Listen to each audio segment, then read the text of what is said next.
अस्सलाम वालेकुम दोस्तों, अॼु मां तव्हां सां शेयर कंदुसि त इंटरनेट ते कंहिं बि टॉपिक ते किताब जेके आहिनि उहे असां कीअं सर्च था करे सघूं।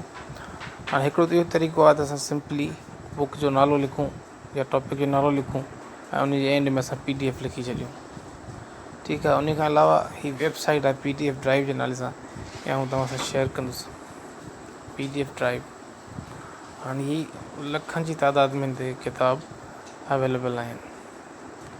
ठीकु आहे, फॉर एग्ज़ाम्पल आउं इंग्लिश ग्रामर जे बारे में को किताब डाउनलोड करणु थो चाहियां त आउं सिर्फ़ु हिते लिखंदुसि इंग्लिश ग्रामर ऐं सर्च के असां क्लिक कंदासीं। ठीकु आहे, काफ़ी किताब जेके आहिनि में इंग्लिश ग्रामर जे बारे में अची विया। ठीकु आहे, हाणे ही असां घणो को प्रोसेस कोन्हे हिन में।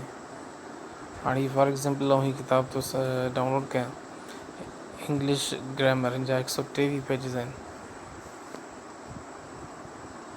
ठीकु आहे, हाणे 123 पेजिस लाइ सिर्फ़ु 1.66 MB जेका आहे असांजी, पोणा 2 MB मेमोरी जेका सो ही तव्हांजी मोबाइल में ही ख़र्च कंदो। ठीकु आहे, डाउनलोड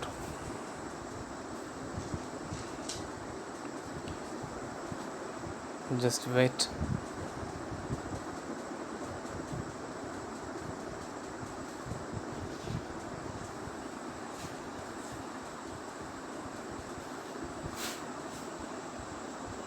चलो जी, इहो किताब नथो थिए त वरी असां ॿियो किताब को ॾिसंदासीं।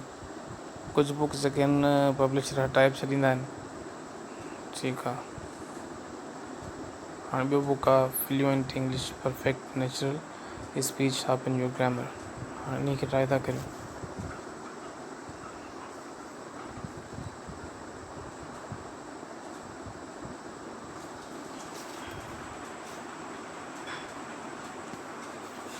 ये फाइल खे हटाए छॾी आहे।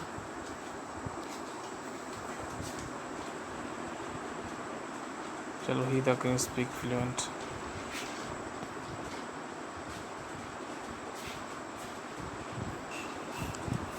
वेट था करियूं।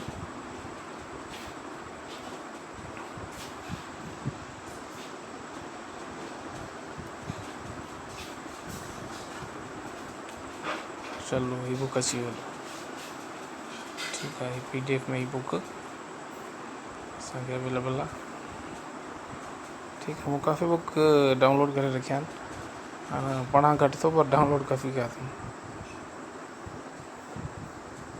स्पीक फ्लूएंट ॾिसो ही अची वियो, सेव थी वियो मोड। कंहिं बि टॉपिक ते तव्हां ॾिसो, हीअ त नंढो किताबु आहे पर हिकिड़ा वॾा वॾा तफ़सीली बुक्स आहिनि ऐं इंटरनेशनल लेवल जा जेके किताब आहिनि उहे तव्हांखे हिते फ्रीली जेके अवेलेबल आहिनि। फॉर एग्ज़ाम्पल आउं हिस्ट्री थो लिखां, हिस्ट्री यूरोपियन हिस्ट्री थो लिखां, यूरोपियन हिस्ट्री। ॾिसो यूरोपियन हिस्ट्री ते छा छा थो मिले हिते असांखे। ठीकु आहे, यूरोपियन हिस्ट्री पोस्ट 1700। हाणे ही हिते काफ़ी बुक्स अची विया। ठीकु आहे, हिस्ट्री ऑफ मिडीवल इंडिया ते अची वियो। अच्छा, पहिरियों फैमिली ट्री हिस्टोरिकल मैप्स।